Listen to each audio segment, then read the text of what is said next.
nós temos mais do que achamos. Às vezes o Senhor já nos deu armas poderosas e nós simplesmente não usamos. Eu queria que nossos olhos se abrissem nessa noite para enxergar aquilo que Deus já fez e está fazendo na nossa vida, amém?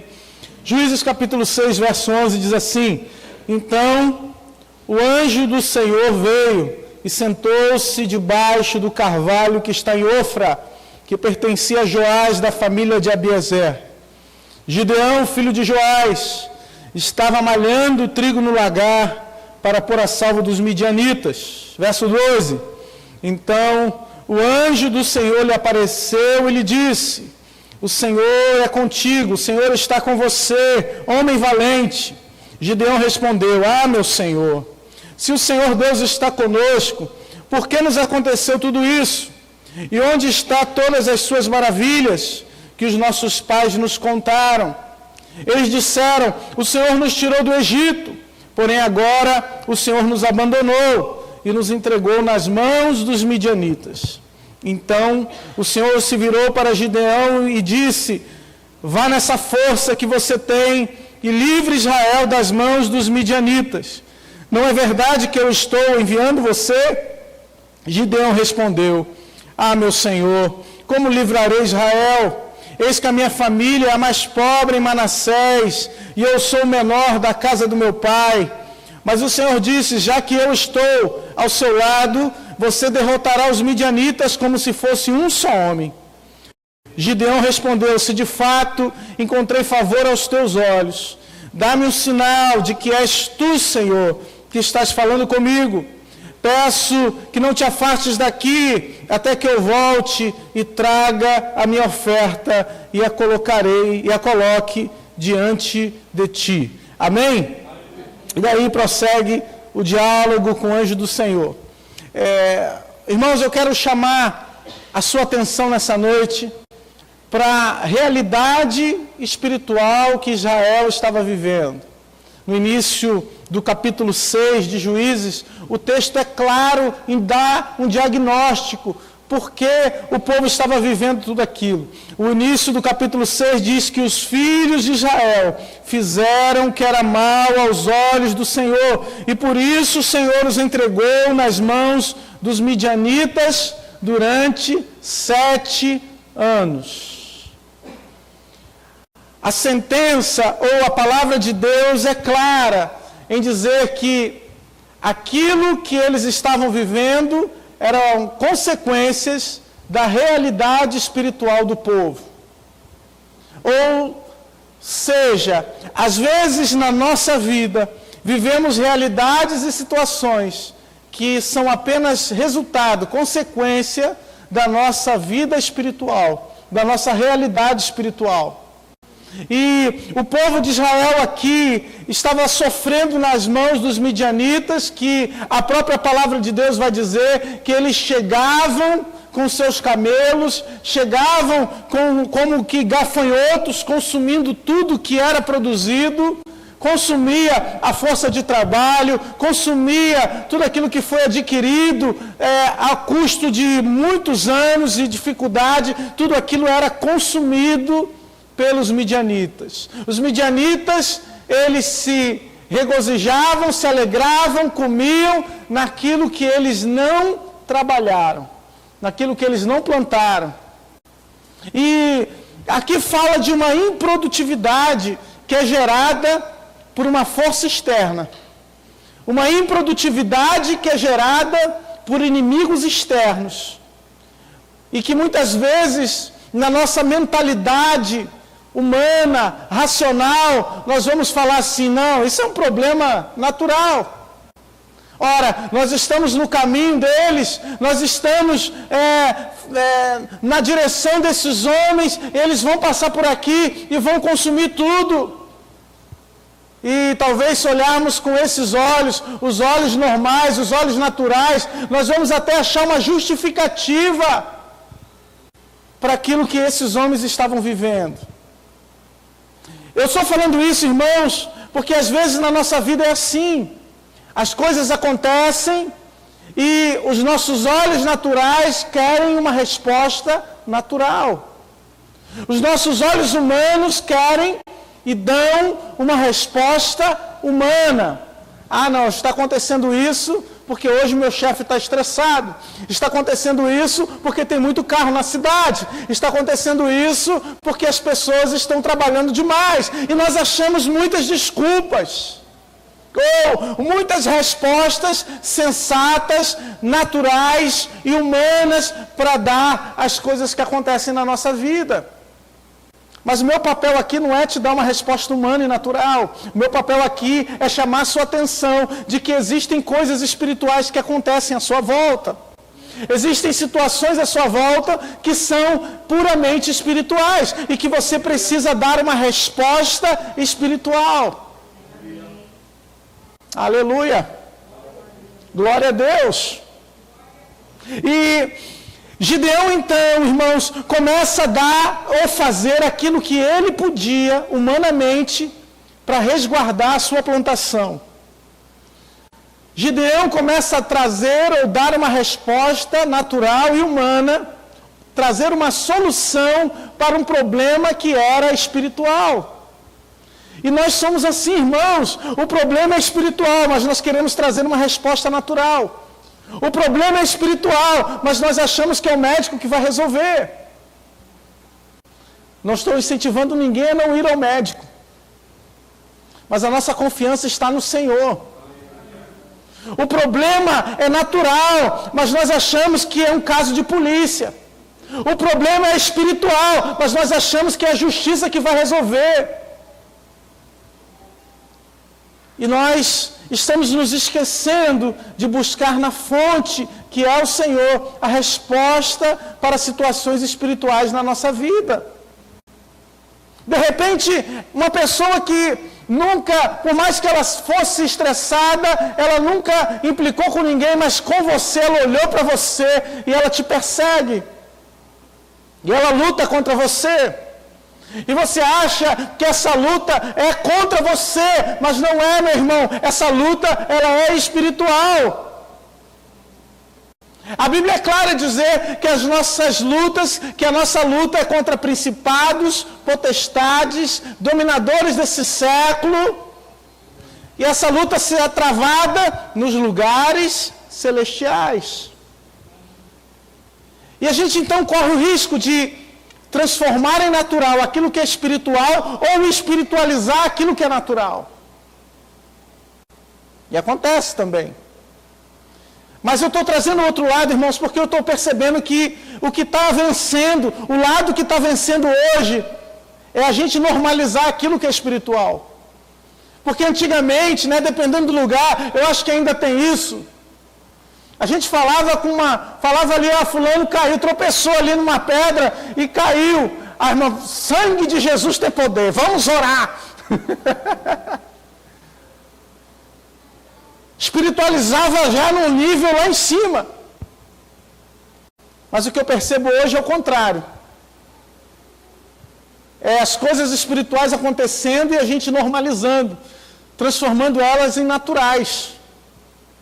E Gideão estava passando por isso. Perceba, Gideão não tinha nenhum problema intelectual. Gideão não tinha nenhum problema físico. Não é à toa que mesmo diante de toda aquela situação, ele tentou achar uma solução e ele começou a guardar, a malhar o trigo no lagar. O lugar que era apropriado para as uvas, para talvez esconder, recolher um pouco para sua família, ele tentou achar a solução humana que ele podia. Mas Deus tinha um plano diferente para Gideão. E é diante das situações humanas que nós tentamos resolver, que Deus nos intercepta e mostra que existe um plano melhor para nós. Existe um plano melhor para você. Existe algo que Deus quer fazer na sua vida. Deus quer te surpreender. Deus quer fazer coisas grandes e novas. Mas primeiro Deus precisa tirar o teu olhar natural das coisas. Veja que Gideão não tinha nenhum problema físico, mas o emocional de Gideão estava abalado. Gideão tinha sua saúde, seu vigor, mas a sua saúde emocional, só a misericórdia de Deus. Porque quando ele viu o anjo do Senhor, o anjo do Senhor é a teofania, é uma manifestação de Deus humana. Era Deus falando com Gideão. Há alguns teólogos que acreditam que era o próprio Cristo encarnado, uma previsão, uma prévia do Cristo que viria. E estava falando diretamente com Gideão, o anjo do Senhor. E Gideão, mesmo assim, diante daquilo que o anjo falava, ele não só duvidou do anjo, como ele disse, não tem como isso acontecer. Ou, muito improvável disso acontecer. Porque eu sou o menor da casa do meu pai. Veja que o problema de Gideão era um problema emocional. Ele se sentia pequeno. Ele se enxergava pequeno. Ele se enxergava incapaz. Esses dias eu conversava com um jovem, e esse jovem começou a dar aula. E ele diz, olha, quando eu chego lá para dar aula, eu tenho que fazer que eu sei tudo. Eu tenho que mostrar segurança. E eu falava para ele, você sabe, você só não tem consciência ainda que você sabe. Você tem essa capacidade, você só não tem consciência ainda de que tem. Irmãos, Deus te capacitou com coisas para realizar coisas grandes e tremendas. Mas às vezes nós falamos, mas do bairro de onde eu vim, nunca vi sair ninguém lá capaz. Da minha família, só Jesus. Lá só sai confusão. Da minha família, 2 já foram mortos, 1 já está preso. E você começa a contar as derrotas que você sofreu, os traumas que você viveu. Você começa a se lembrar, né, das situações que você enfrentou na vida, que te trouxeram perda, derrotas, e as derrotas, a infertilidade, muitas vezes nos faz pensar, não tem mais jeito, não tem saída. E você tem uma saúde boa, você consegue fazer coisas boas e grandiosas, mas a sua vida emocional está afetada. E muitas pessoas deixam de vencer, atletas, bons atletas, deixam de vencer por causa da sua vida emocional. Por causa de não cuidar do seu emocional. E hoje, irmãos, a igreja tem buscado, tem cuidado, ou tem cada vez mais estado atenta com relação à saúde emocional, tanto quanto a espiritual. Antigamente, se falar que um crente ia num psicólogo, faltava só excomungar esse crente. Sai daqui, rapaz, está cheio de demônios. Hoje sabemos que isso é uma coisa normal, natural.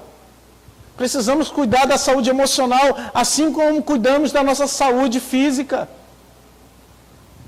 Assim como confiamos nos remédios, quando sofremos ou temos uma dor de cabeça ou temos um problema físico, também existem remédios para cuidar da nossa saúde emocional. Mas eu não estou falando aqui de uma situação simplesmente ou meramente emocional, porque o nosso emocional influencia na nossa saúde espiritual.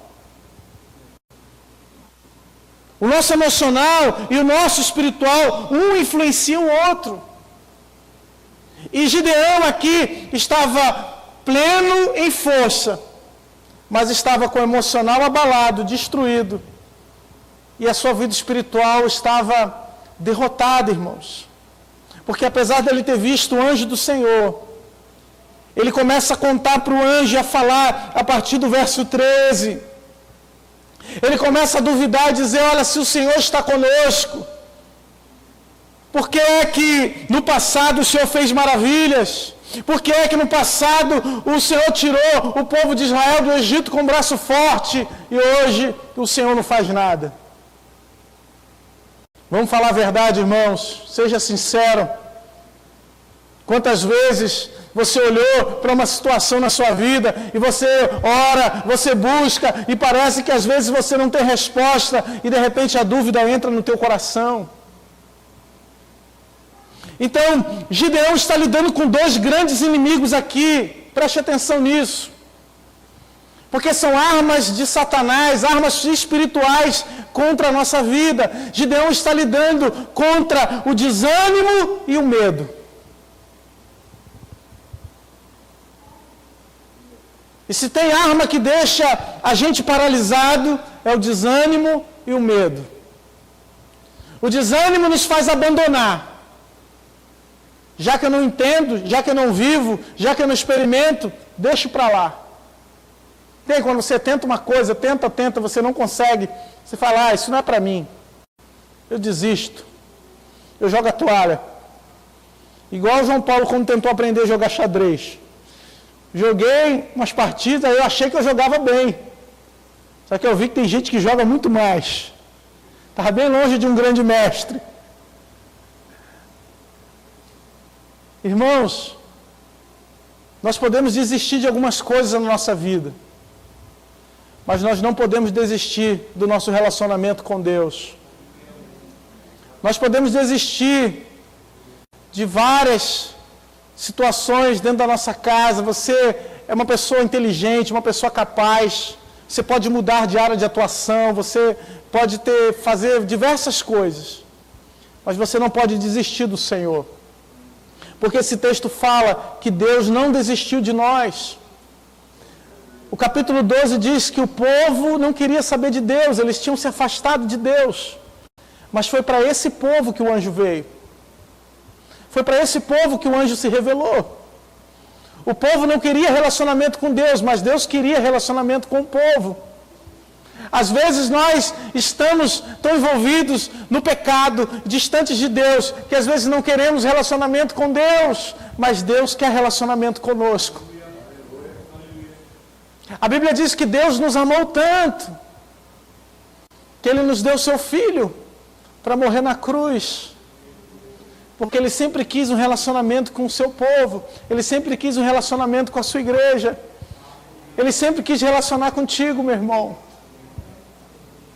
Deus estava levantando um homem desacreditado, com medo, desanimado, para ser um líder. Eu não sei como você entrou aqui hoje. Eu não sei a maneira como você chegou aqui nessa noite. Mas Deus conhece e enxerga capacidades em você que eu não consigo enxergar. Deus enxerga situações na sua vida que eu não consigo sequer imaginar. Mas Deus olha para você e diz, aquele ali é capaz. Ela está desacreditada, ela está com medo, ela está se escondendo, ela está malhando trigo no lagar, mas eu sei que se ela se levantar, vai ser uma grande líder, vai fazer grandes coisas. E às vezes nós não enxergamos isso, irmãos. E Deus olha para nós e nos enxerga em cada um de nós um potencial, enxerga em cada um de nós uma realidade espiritual. Uma realidade que nós podemos alcançar. Uma realidade que se nós nos sujeitarmos a Deus, se ouvirmos a sua voz, vamos chegar lá. Aleluia. Depois daquela conversa, daquele diálogo com o anjo do Senhor, Gideão falou, realmente, agora tem que começar a acreditar. E ele começa a fazer provas com Deus. E ele começa a falar, olha, então me espera aqui, que eu vou pegar minha oferta. Eu vou sacrificar. Já que sou eu mesmo, então eu vou começar a ter um relacionamento com o Senhor. Eu vou começar a alimentar a minha vida espiritual. Às vezes, nós alimentamos a nossa vida intelectual. Nós vamos para a academia, cuidamos do nosso corpo físico, nós nos alimentamos na hora certa, comemos a comida correta. Tem gente que só come salada, aleluia. Não vou chegar nesse nível, irmãos. Tem gente que só come carne e salada, proteína, só misericórdia. Eu vou chegar lá, irmãos. Tem gente que cuida de todas as áreas da sua vida, cuida da área emocional, mas se esquece de cuidar da sua vida espiritual. E se você está aqui nessa noite, meu irmão, é porque você acredita que a sua vida espiritual é importante. Se você está aqui nessa noite, é porque você acredita que Deus ainda tem uma palavra para você. Tem uma direção de Deus para a sua vida. Se você está sentado aqui nessa noite, é porque você ainda crê que existe uma orientação de Deus para a sua vida espiritual. Talvez você tenha vivido grandes experiências com Deus no passado. Talvez lá atrás você tenha vivido experiências maravilhosas. Talvez você seja jovem e tenha escutado os seus pais, alguém que te falou de Jesus para você, falado de coisas grandes que Deus tenha feito, e você tenha falado, eu quero viver isso na minha vida. Então você está no lugar certo, na hora certa, no momento exato, no momento escolhido por Deus, no lugar que Deus escolheu, para Ele mostrar para você que ainda há livramento para você, ainda há livramento na sua vida, ainda há livramento, há uma solução, há uma saída, há uma resposta de Deus que Ele pode dar. O que é que você considera impossível aos teus olhos? Para Gideão, aquela libertação era impossível. Ele ser o agente, o responsável, piorou, mais impossível ainda. Precisava caminhar com Deus, precisava conhecer a Deus, precisava ter relacionamento com Deus, para acreditar quando Deus falasse, agora chegou a hora, Gideão, tira, porque tem muito, tira porque para fazer um milagre na tua vida eu preciso só de 300, tira porque para realizar o que eu quero fazer na tua vida, eu não preciso de grandes estruturas, eu preciso só de vaso, de tocha e preciso só que você toque trombeta. Aleluia. E às vezes você acha que para Deus realizar, Deus... Às vezes você pensa, irmão, que para Deus fazer na sua vida, para Deus fazer grandes coisas, ou realizar aquilo que Ele quer na sua vida, talvez você precise de estruturas, de dinheiro, de recursos. Mas Ele é o Deus Todo-Poderoso. Ele fez a promessa e Ele vai cumprir a promessa. Ele chamou e Ele capacita. Ele te convocou e é Ele quem vai te dar respostas. É Ele quem vai te dar direção. E às vezes, amados, o que você precisa não é de grandes coisas, mas somente da orientação de Deus. É somente da palavra de Deus. Mas, irmão, essa palavra não vem se nós não nos aproximarmos dEle. Essa palavra não vem se nós não oferecermos a Ele os sacrifícios. Essa palavra não vem se nós não nos rendermos a Ele. E a Bíblia diz que o nosso sacrifício vivo, santo e agradável a Deus é a nossa vida no altar. Se nós não nos arrependermos, se nós não nos voltarmos a Ele, nós não vamos ver o milagre, a libertação, a saída, a resposta, os midianitas indo embora, porque no final... Esse é o objetivo. Você tem um objetivo aí? Quem tem um objetivo? E às vezes a gente está focado no objetivo. Quem está focado no objetivo? A gente está focado no objetivo, mas Deus está focado no processo. A gente está focado em chegar lá, mas Deus está focado em cada dia caminhar contigo. A gente está focado na vitória. A gente quer a bênção nas mãos. A gente quer chegar o dia da gente ficar como quem sonha, igual o povo quando saiu do cativeiro. A gente quer cantar, a gente quer louvar, a gente quer dizer, até aqui me ajudou o Senhor. Mas Deus está dizendo, eu quero caminhar contigo no processo. É todo dia. A gente quer chegar no final, irmão, mas Deus está falando, eu quero todo dia que é importante para mim. O final é consequência, a bênção é consequência. Aonde você vai chegar espiritualmente é consequência do dia a dia com Deus, é consequência do processo de Deus na sua vida. Não é assim que a gente canta, Senhor, eu quero ser como um vaso. Quebra, faz de novo. O vaso vai ficar bonito, vai ficar novo, mas para ficar novo tem um processo, irmãos. Tem uma caminhada. Tem todo dia acordar de manhã cedo e enfrentar aquele chefe lá. Todo dia acordar de manhã cedo e enfrentar aquele mesmo problema. Todo dia acordar e a realidade é o midianita lá na tua porta.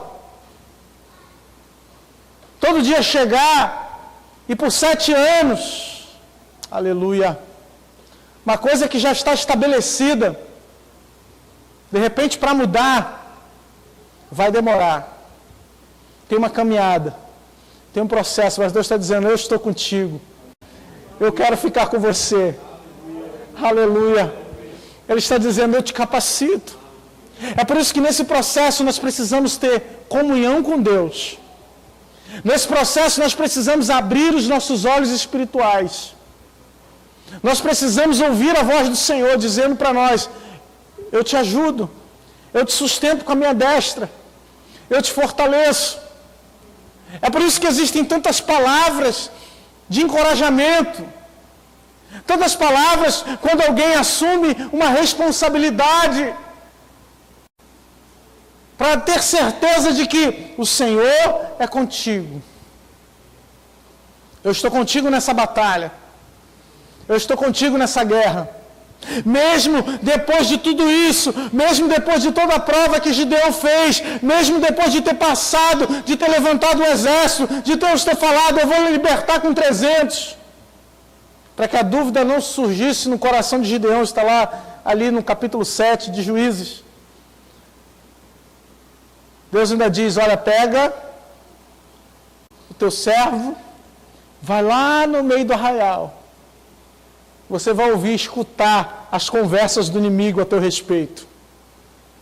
E quando Gideão foi lá, um falava com o outro, eu tive um sonho, e o sonho era assim, era a espada de Gideão, era Deus, o Deus dos israelitas vindo contra nós. E Gideão disse, com certeza agora, Deus entregou esse exército nas nossas mãos. Eu não sei quanta dúvida você tem, irmão. Talvez umas pessoas precisem de mais provas de Deus do que outras. Umas pessoas precisam de que Deus praticamente se manifeste na frente dela para que ela possa crer. Mas a palavra de Deus diz que mais bem-aventurado são aqueles que não viram e creram. São aqueles que, apesar de não enxergarem o que estão almejando, o que estão desejando, ou o que Deus colocou no coração, eles possuem fé, eles possuem certeza de que Deus vai fazer, de que Deus vai realizar, de que Deus, o Deus do impossível é contigo. E esse Deus, querido, está aqui nessa noite. Ele está aqui para te surpreender. O que é que o Senhor poderia fazer na sua vida, ou que Ele vai fazer na sua vida, que pode te surpreender, que pode deixar você sem palavras. Talvez enxergar ou fazer uma prova com Deus, ou enxergar um milagre acontecendo diante dos nossos olhos, possa fortalecer a nossa fé, possa nos deixar mais fortes espiritualmente. Mas existe um caminho, queridos. Existe um outro caminho, que é o caminho de crer simplesmente porque o Senhor falou. Porque a palavra do Senhor o disse. E a sua palavra não volta vazia. A sua palavra não volta atrás.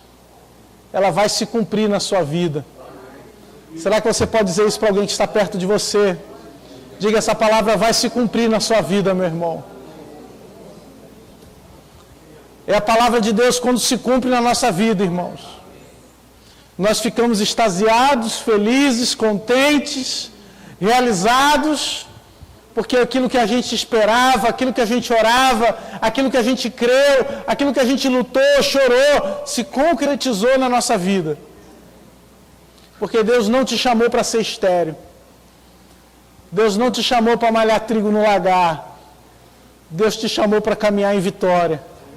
Deus te chamou para ser vencedor, vencedora, colocando o inimigo para correr, trazendo confusão no exército do inimigo e fazendo com que você seja vitorioso, vitoriosa, por causa do nome do Senhor. Será que você pode dar uma salva de palmas a Ele?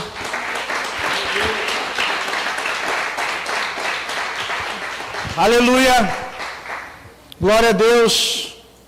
Eu quero fazer uma oração e depois nós vamos servir a Santa Ceia do Senhor. Eu quero orar por você, aí mesmo no seu lugar, sentado, sentada. Eu quero abençoar a sua vida. Talvez você tenha capacidade física plena. Talvez você, e com certeza você é muito mais inteligente do que eu, mas não tem conseguido alcançar aquilo que você ou que Deus colocou no seu coração. Talvez esse problema não seja um problema pessoal, não seja nem um problema emocional, nem físico, mas talvez seja um problema espiritual. Gideão só começou a vencer, irmãos, quando ele entregou um sacrifício para Deus. Gideão só começou a enxergar quando ele começou a ter relacionamento com Deus. Aleluia. Aleluia. O anjo do Senhor estava parado. E ele precisou falar com Gideão, porque Gideão não reconheceu o anjo do Senhor. E às vezes o anjo do Senhor está perto de você. É Cristo em nós, esperança da glória. Cristo está dentro de nós, nos dando direção. O Espírito Santo fala contigo. E às vezes a gente não ouve, não enxerga, porque estamos insensíveis espirituais. Porque estamos cegos espiritualmente. Então que os nossos olhos espirituais se abram para essa realidade. Para a realidade que a nossa luta não é contra a carne nem contra o sangue, mas é contra principados e potestades. Então eu quero orar por essa situação que você está vivendo. Eu quero orar por esse impossível que está diante dos teus olhos. Eu quero pedir para que se estabeleça o reino de Deus na sua vida. E para que essa realidade espiritual que hoje é desfavorável, possa se tornar favorável. Pela presença de Deus, pelo poder de Deus. Feche os seus olhos. Senhor, em nome de Jesus, eu abençoo a tua igreja, Pai. Abençoa os teus filhos, tuas filhas que aqui estão. Eu quero te pedir, ó Deus, que a tua bênção poderosa, a tua mão, Senhor, que quando está sobre nós, ninguém pode nos tocar. Mal nenhum chega na nossa tenda, ó Pai. Mal nenhum toca naqueles que são meus, naqueles que estão dentro da nossa casa, na nossa família, Senhor. Por causa da tua mão, ó Deus. Ó Senhor, quantas vezes nós erramos, quantas vezes nós pecamos, em quantos momentos nos afastamos de Ti, Senhor. Mas até aqui a tua mão nos sustentou. A tua destra nos ajudou, Senhor. Por isso, Pai, eu abençoo a vida do meu irmão. E eu te peço nessa hora, abre os nossos olhos espirituais, para que a gente enxergue, para que a gente compreenda, para que a gente entenda, Senhor, que os teus planos não mudaram, que o Senhor continua conosco. Oh, meu Pai, em nome de Jesus, porque a bênção espiritual pode sarar o nosso emocional. A bênção espiritual pode trazer de volta a nossa saúde física, Pai. Por isso, cura pessoas aqui hoje. Restaura, Senhor. Transforma, ó Deus. Faz um milagre. Em nome de Jesus. Em nome de Jesus. Amém. E amém. Dê uma salva de palmas ao Senhor. Aleluia. Os nossos irmãos vão servir a ceia. Você pode pegar, se você está nos visitando e fez essa opção por Jesus, você é convidado a participar dessa ceia junto conosco. Vamos louvar o Senhor. Aleluia. Você vai abrir essa tampinha, irmão. Pegue o pão. Eu quero perguntar para você, em qual situação da sua vida,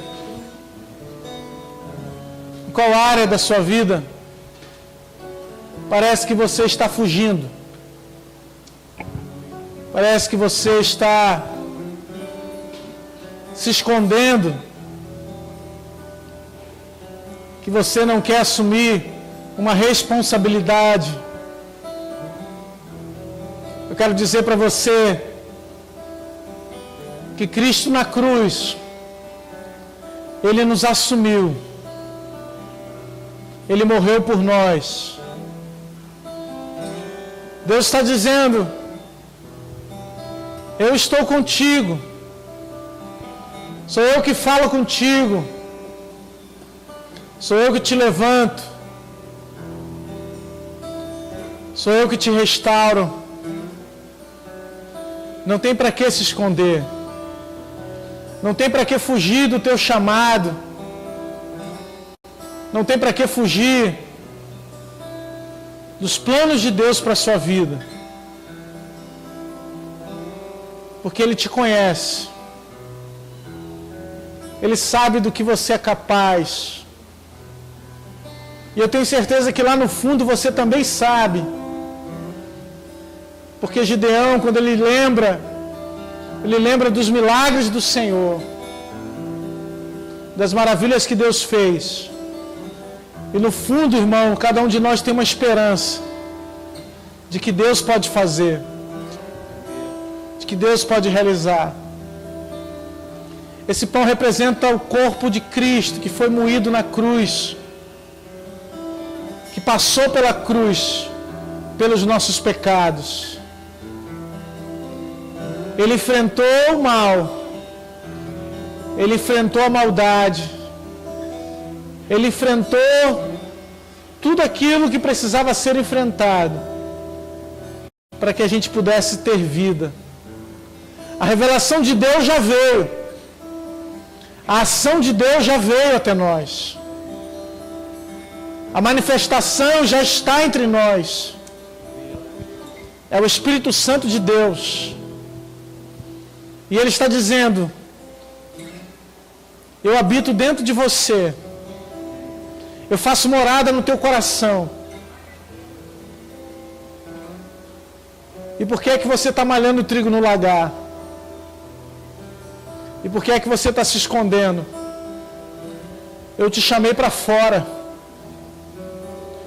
eu te chamei para pregar, eu te chamei para proclamar, para levantar as mãos e orar, para profetizar no meio dessa geração. Foi para isso que Deus te chamou. Que ao comermos desse pão, queridos, possamos assumir o chamado de Deus para a nossa vida. Em nome de Jesus. Comamos todos do pão. Aleluia. Aleluia. Abra com cuidado o cálice. Eu queria que você se colocasse de pé. Quero fazer algo especial. O vinho representa a comunhão da igreja. Gideão não venceu sozinho. Ele precisou de 300 com ele. Sabe o que Deus está dizendo? Para fazermos a diferença, não precisamos de muitas pessoas à nossa volta. Não precisamos de um grande exército. Precisamos de comprometidos. Precisamos daqueles que não têm medo. Precisamos daqueles que não têm coragem. Eu queria que você pegasse esse cálice, compartilhasse com seu irmão, trocasse o cálice com ele e diga: você é um homem de coragem, você é uma mulher de coragem. Aleluia. Olha, o meu já está aberto. Aleluia. Você é uma mulher de coragem. Aleluia. Aleluia. Aleluia. Tomemos do cálice, meus irmãos, que ao tomarmos, a coragem de Deus vem até nós. Aleluia. A coragem para vencer. Aleluia. Tomemos. Aleluia. A ousadia do Espírito Santo sobre a tua vida. A intrepidez do Espírito Santo. Aleluia.